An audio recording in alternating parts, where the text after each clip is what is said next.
Now, you've built multiple companies, and coming up with personal, how do you manage the work-life balance? It must be a bit harsh, do you think? Again, it will be very, maybe you laugh at it, but the fact I'll tell you is that, of course, I have more than about 300 clients, and most of my clients only are my friends. And either they are my friends or they are my vendors.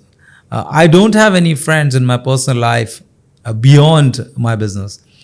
It becomes difficult because one is that you share a very close relationship with them, so they trust you. They buy services from you and you buy services from them because you share the same rapport with them. And that's how they become your very close colleagues. And so I don't have to go beyond my network Right. to It's all basically right find there. friends and to find happiness, because I find happiness in meeting my clients only. Yeah. There's a word around the office that Peter lives and breathes corporate. That's his life and death. He will, and when I first met you, that caught me right there. I remember you saying, Azan, there's nothing beyond for me than plan my firm. You realize. Yeah, for me, it's all about legal house. It's about plan my firm, and it's all about this. I breathe every day. Yeah. I make sure that my clients, who, of course, my partnerships are very strategic in terms of relationship. If you have trusted me, then every problem of yours been my problem. Give and Then- take. Yes, and that's it. And I respect that relationship. And you're very on board with everything. I call you 1:30 a.m. in the night and you pick up, boss, I have a great idea. Azan is like, okay, boss is like, Azan, do it. Just take action. So this mentality, how did you bring it up? The ability to take action right then and there.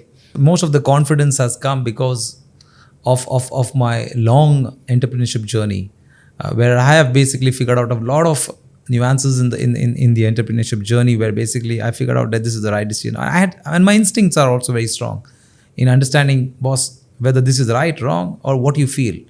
I get those instincts. Right. And when I get those instincts, I understand that fine, if this is a great idea and it's coming at this cost, let's go for it.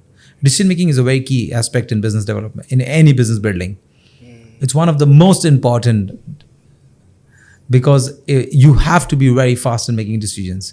If you sit on a problem and keep hatching it, it will burn you off. Agreed. So you've had more than 300 clients and now we're growing, mashallah, as well. What would be your most unique client success story? I've heard of many, but I want you to share the most unique. Of course, I have a unique story where one client, of course, now I can call him a client, but before he was just a car broker. Or he used to come with different clients to set up companies in our offices. And when I met him, I asked him that, what do you do? And he says that, sir, I actually I sell used cars. And I said, okay, what do you do? He says, I sell them and I keep some cars in Jadaf, and on Dubizzle I sell it, of course, on privately. And then I said, why don't you build the proper business? Why don't you take a proper license and regulate this business in a formal way? And he says, no, sir, I don't have this 25,000-30,000 bucks. I said, how much do you have? He said, I just have 5,000. I said, do you have the courage to repay if I support you? And he says, of course, sir. I said, okay, I will set up the license for you. Give me this 5,000. I will pay the balance 20,000. How much months? Can you pay me every month in 4 installments? 5. Believe me, Azan, in 2 months, he got the 20,000 back. And today is one of the largest car auction company, which has more than about 300 fleets right now with him. Wow. And this entire journey actually just started when I just handled his idea. And today he's of course, he has very high gratitude towards me, and he's become a very good friend of mine. For you, it has always been, even internally in the companies, to just take a leap of faith and just do it. You keep on thinking and you keep on dragging stuff. So what I've learned from you in the past couple of months is to just take the action and do your best, and the results will come by themselves. Again, my question is, losing time is the biggest risk that you take. Agreed. I mean, and especially in a speed market like Dubai, and something that is fast moving.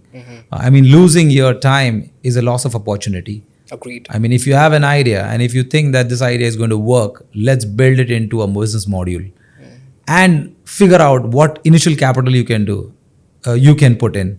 Once we know that you can put this capital, then we figure out from where we get the excess capital, more capital that's required. And let's build that business around that idea of what we can offer. Then whether this business can be offered maybe physically, it can be offered digitally. Then let's figure out the whole journey. What licenses are required? How do we attract investors towards this idea? All this is a business journey. Agreed. But the initial step is to take that first Mm. leap of faith on your idea. Yes. And I always tell the entrepreneurs that, boss, you need to dream big. Mhm. Dream. You need to dream and dream big. And once you dream, dedicate your life to build that dream. Agreed. Because somewhere in your journey, there are other people also believing your dream. Agreed. And that's how they have chosen you to be their boss.